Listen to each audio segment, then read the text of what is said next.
No vídeo de hoje, iremos apresentar o projeto do módulo de humanização em saúde voltado para a fisioterapia oncológica. Vamos começar?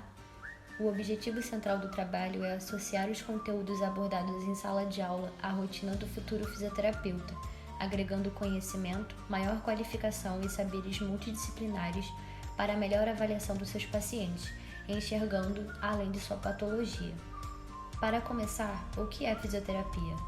A fisioterapia é uma ciência da saúde responsável por promover a reabilitação das pessoas através de exercícios e terapias, com a finalidade de restaurar a saúde dos pacientes, além de atuar nas áreas de promoção e prevenção de saúde. Visto isso, vamos associar então a fisioterapia ao tratamento do paciente oncológico. Mas o que seria então a fisioterapia oncológica? Foi somente em maio de 2009 que o Conselho Federal de Fisioterapia e Terapia Ocupacional reconheceu a fisioterapia oncofuncional como especialidade do fisioterapeuta, através da Resolução número 364. O profissional especialista nessa área atua intervindo em exigências clínicas, cinesiológicas e funcionais de pessoas com problemas decorrentes do câncer. O tratamento fisioterapêutico visa preservar e restaurar a integridade funcional dos órgãos, sistemas e articulações dos pacientes, além de prevenir distúrbios causados pelo tratamento oncológico. De forma geral, os objetivos fisioterapêuticos serão preventivos, com a finalidade de evitar sequelas que possam ser incapacitantes antes que elas ocorram, restaurativos, em pacientes com insuficiência para potencializar o retorno motor, de apoio, para que quando a incapacidade progressiva for antecipada e quando existe doença residual, ocorra o maior nível de independência possível, e paliativos, em pacientes nos estágios finais da patologia, com o objetivo de manter e aumentar o seu conforto. Agora iremos falar um pouco sobre como as ciências sociais contribuem no dia a dia do profissional e a importância do seu conhecimento. Começaremos então pela filosofia. O que seria a filosofia? A filosofia é o amor pela sabedoria, a busca constante pelo conhecimento, e surge a partir do momento em que começamos a indagar e buscar explicação sobre as coisas, deixando de lado nossas crenças e o senso comum.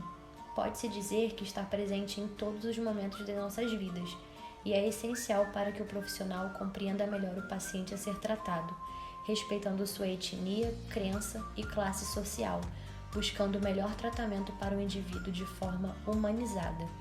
A antropologia estuda o homem como um ser biológico, social e cultural. Na área médica, é considerado um sistema cultural e de significados que possui uma organização interna dos saberes individuais, resultando num modo próprio do indivíduo explicar e buscar a resolução dos seus problemas de saúde, como, por exemplo, por meio de determinados comportamentos. Em algumas culturas, a palavra câncer é tabu, e se a morte for consequência de um câncer, muitas vezes a causa atribuída será outra. Já a sociologia visa estudar o comportamento humano e compreender como os grupos sociais se desenvolveram. Com a diversidade de culturas, etnias e crenças, encontramos alguns problemas e desigualdades que acompanham a sociedade ao longo das décadas. A desigualdade social é um problema presente na sociedade e que vem se agravando com o passar dos anos, afetando de forma direta a qualidade de vida e a atenção aos cuidados mais básicos daqueles que se encontram em pobreza e extrema pobreza. Apenas 10,7% do orçamento total dos governos é investido na saúde, sendo grande contraste com a necessidade do uso do sistema público de saúde do nosso país, o SUS. Os grupos que mais sentem dificuldade para ter acesso à saúde são os que lidam diariamente com as desigualdades em relação às suas etnias, status socioeconômicos, orientação sexual, local de residência e suas características físicas. A dificuldade de acesso ao diagnóstico e tratamento oncológico no país se dá início quando há uma maior concentração de máquinas na região sul e sudeste, resultando em um atendimento de menor qualidade nas demais regiões do Brasil, gerando até mesmo o deslocamento dos pacientes residentes dessas regiões para uma nova cidade. Esse deslocamento afeta não somente o paciente dependente desse tratamento, mas também seu grupo familiar. Segundo o Instituto da Fundação do Câncer, 2/3 das mulheres com câncer de mama sem plano de saúde esperam mais de 60 dias para o tratamento no SUS. Entre as mulheres com acesso à saúde privada, o número cai para 48.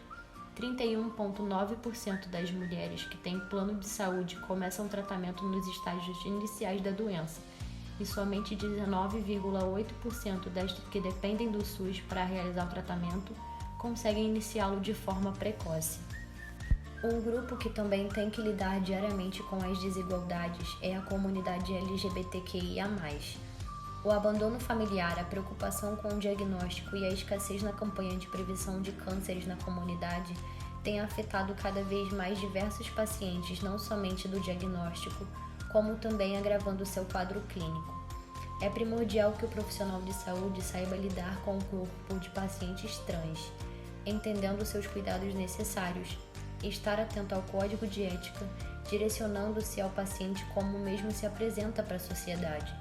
Ao serem submetidos ao preconceito nos serviços de saúde, muitos pacientes deixam de procurar e frequentar clínicas e hospitais, o que dificulta a prevenção do câncer e o seu tratamento.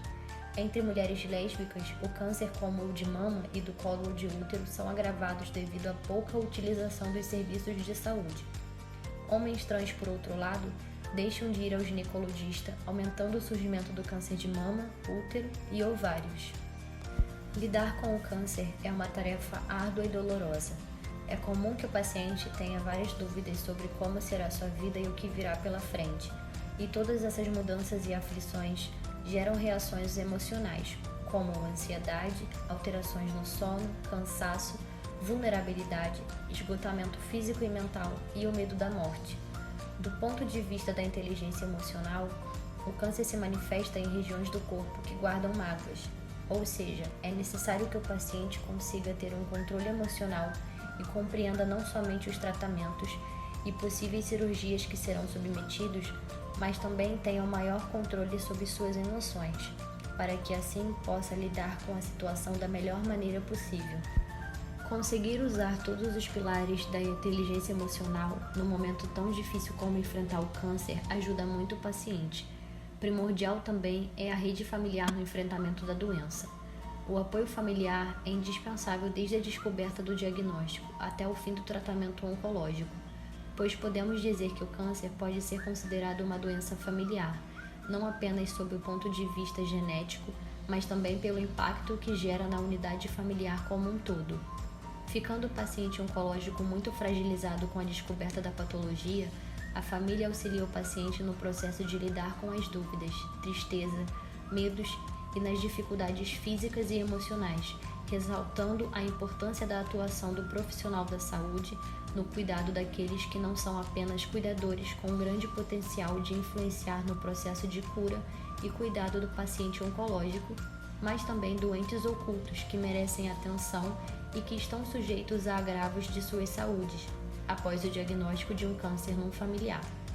É significativa também nos casos onde a cura já não é mais uma realidade para aquele indivíduo, ajudando no processo de aceitação e a lidar com a morte, respeitando suas decisões, aconselhando e simultaneamente com o profissional lhe proporcionar a terminalidade da sua vida com qualidade. Cuidados paliativos. Os cuidados paliativos se concentram na qualidade e não na duração da vida, e é uma área muito importante que adota uma abordagem humanista e integrada para os pacientes sem possibilidade de cura. É valorativo ao profissional adequar-se aos aspectos éticos e filosóficos exigidos no tratamento de pacientes terminais, como manter a comunicação com os pacientes e demais profissionais, cultivar responsavelmente a independência funcional e a esperança dos mesmos e lidar com o óbito. Os cuidados paliativos se comportam como uma filosofia que promove uma qualidade de vida aos pacientes em seus estágios de doença progressiva e terminal, proporcionando suporte nas dimensões física, mental e espiritual, sem dispensar a atenção familiar de cada indivíduo. A humanização nos cuidados paliativos consiste em atender às necessidades do paciente, sendo ele com diagnóstico de doença terminal ou não. Dessa forma, a humanização e os cuidados paliativos têm relação em conceito e prática, devendo ser iniciados desde a fase inicial da doença até sua fase avançada. Adiante, a abordagem será direcionada para o impacto no desenvolvimento humano gerado pelo câncer. O desenvolvimento humano é marcado por diversas fases ao longo da vida e está em constante mudança. O desenvolvimento físico-motor, intelectual, afetivo-emocional e social sofre influência externa e interna. As singularidades de cada indivíduo são construídas como, por exemplo, através da genética, cultura e relações interpessoais. O câncer afeta cada fase do desenvolvimento de uma forma. Daremos o exemplo das crianças, que, independente de sua idade, podem ocorrer efeitos emocionais que perduram por longa duração, como a ansiedade e a depressão, e alguns problemas de desenvolvimento sexual, reprodutivo e hormonais também são recorrentes da doença. Para os meninos e meninas, a radioterapia na cabeça pode afetar várias glândulas que regulam os níveis dos hormônios masculinos e femininos, o que pode afetar a fertilidade. O SUS e o paciente oncológico. O Sistema Único de Saúde é uma conquista do povo brasileiro, garantido pela Constituição Federal de 1988, em seu artigo 196, por meio da Lei nº 8080 de 1990. Todos os cidadãos brasileiros que usam o Sistema Único de Saúde para iniciar um tratamento oncológico precisam passar pelos serviços de saúde dos diferentes níveis de atenção até serem encaminhados para os estabelecimentos habilitados em oncologia, onde o tratamento será realizado. O paciente deve buscar atendimento na unidade básica de saúde mais próxima da sua casa, que faz parte da atenção primária. Confirmado o diagnóstico de câncer, o paciente deverá ser encaminhado para algum estabelecimento de saúde habilitado em oncologia pelo SUS, para então dar início ao tratamento. Para o controle do câncer, destaca-se a importância das ações que ampliam o serviço de acesso e práticas preventivas, tais como a manutenção do peso corporal e a prática regular de atividade física. O amplo acesso da população a informações claras, consistentes e culturalmente apropriadas deve ser uma iniciativa dos serviços de saúde em todos os níveis. Em oncologia, encontra-se o termo prevenção classificado em níveis primário e secundário. A prevenção primária situa-se no período anterior à doença, incluindo medidas inespecíficas de proteção de indivíduos contra riscos e danos e refere-se a toda e qualquer ação voltada para a redução da exposição da população a fatores de risco da doença, tendo como objetivo reduzir a sua ocorrência, por meio da promoção da saúde e proteção específica. Já a prevenção secundária é o rastreamento do câncer, que se trata de uma avaliação de indivíduos assintomáticos para classificá-los como candidatos a exames mais refinados de avaliação, com o objetivo de descobrir um câncer oculto ou uma afecção pré-maligna que pode ser curada com tratamento. A fisioterapia na saúde da família e os níveis de atenção em que atua. O fisioterapeuta se torna membro do núcleo ampliado de saúde da família, atuando na prevenção e promoção de saúde, proteção e reabilitação, e alguns exemplos são: orientar os pais a levarem as crianças de 9 a 14 anos para tomarem a vacina contra HPV, orientar as mulheres a fazerem a mamografia, que é indicada para mulheres de 50 a 69 anos para possível diagnóstico precoce, orientar os homens a partir de 50 anos a procurar o urologista em uma unidade básica de saúde, e os homens que já têm histórico familiar de câncer devem antecipar a consulta para 45 anos.